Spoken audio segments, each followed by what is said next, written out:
बीरबल माइत ने बताया ना, जो विकास के काम पेंडिंग है वो करेंगे 100% जी, और विकास के नाम पे वोट मांगेंगे जी, और वही हमारे पास एक मुद्दा है। जिस विकास के लिए विधायक बनाया तो उसको जारी रखेंगे और इस जनता का आशीर्वाद हमें मिलेगा।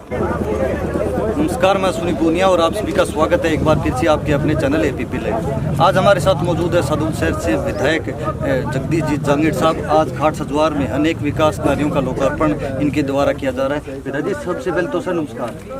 नमस्कार सर, किन विकास कार्यों का आज घाट सजवार में लोकार्पण किया गया है? क्या कार्यक्रम का आयोजन किया गया? हमारे वाटर वर्क्स की काफ़ी दिन से मांग थी, उसका रिनोवेशन करना था, कुछ चीज़ें उसकी कैपेसिटी बढ़ानी थी, उसी का हमने 2 करोड़ 31 लाख रुपए का हमने उसका शुरुआत करी। उसमें पाइपलाइन डलनी है, 17 किलोमीटर प्लांट लगना है, डिग्गी की रिपेयर होनी है, सारे गाँव में पानी की सप्लाई का डिस्ट्रीब्यूशन का उसी का।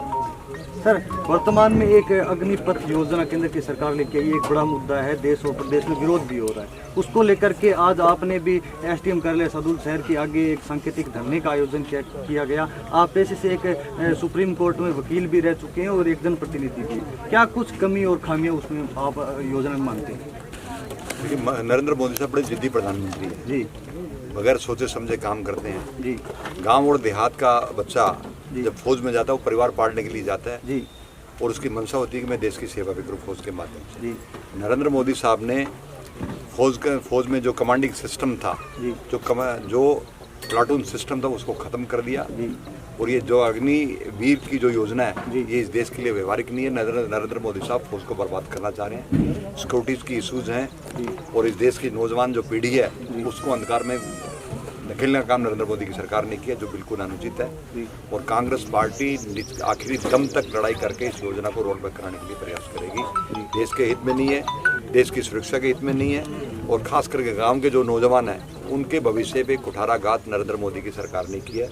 ये वैसा ही कानून है जैसा किसान का कानून था, पहले किसानों पे चोट, अब नौजवानों पे चोट जी।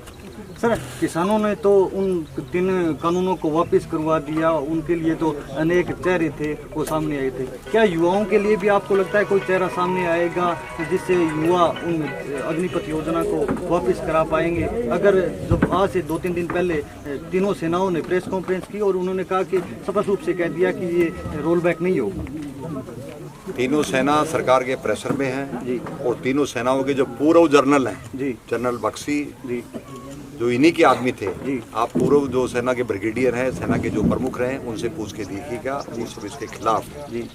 और दूसरी बात, देश के नौजवानों की जहाँ तक बात है, इस देश की नौजवान पीढ़ी का राहुल गांधी नेतृत्व कर रहे हैं जी, और पूरा मीडिया सेंसर किया हुआ है जी। अगर मीडिया को स्वतंत्रता दे तो देश का कोई ऐसा कोना नहीं है जहाँ इस योजना के खिलाफ आंदोलन नहीं हो रहा।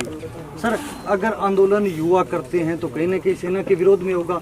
ये स्थिति अगर सेना के विरोध में युवा उतरते हैं तो कहीं ना कहीं ऐसी स्थिति है वो देश के लिए घातक साबित होगी। ऐसा कहीं नहीं, आपको नहीं लगता कि हो सकता है कि पाकिस्तान में जिस तरह से सेना का राज है, लोकतंत्र नाम की चीज़ है, कहीं ऐसा तो नहीं हो सकता? सेना के खिलाफ कोई नहीं है जी, हम इस सरकार के खिलाफ हैं जी। नीतियाँ सरकार बनाती है, सेना नहीं बनाती। जो नीति सरकार बनाती है, सेना उसको लागू करती है।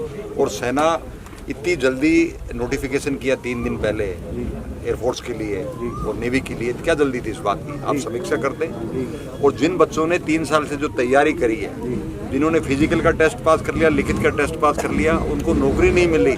3 साल से सेना में भर्ती बंद है। 40,000 सैनिक हर साल हम भर्ती करते हैं।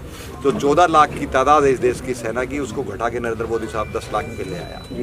और आज स्थिति ये हो गई है कि देश में सेना का खजाना खाली कर दिया है सरकार ने, पहले नोटबंदी के माध्यम से, अब दूसरी चीज़ों के माध्यम से। सेना के खिलाफ कोई नहीं है, हम सेना का सम्मान करते हैं, देश का नौजवान सेना की इज्जत करता है और सेना के साथ खड़ा हुआ है। हम तो सरकार के खिलाफ हैं, सरकार को इस नीति पे पुनर्विचार करना चाहिए।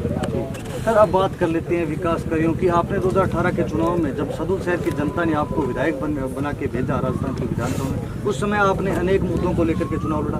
उनमें कौन कौन से मुद्दे हैं, कौन से कार्य हैं जिनको आपने आज तक अमली जामा पहनाने का काम किया?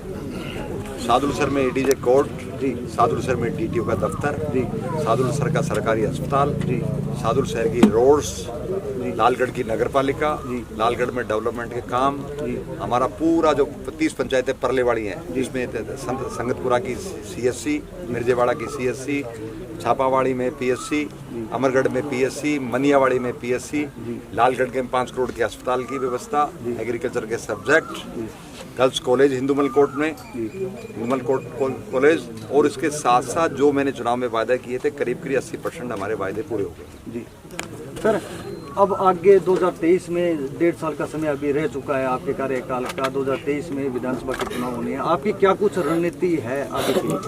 बीरबल माइत ने बताया ना, जो विकास के काम पेंडिंग है वो करेंगे 100% जी, और विकास के नाम पे वोट मांगेंगे जी, और वही हमारे पास एक मुद्दा है। जिस विकास के लिए विधायक बनाया तो उसको जारी रखेंगे और इस जनता का आशीर्वाद हमें मिले।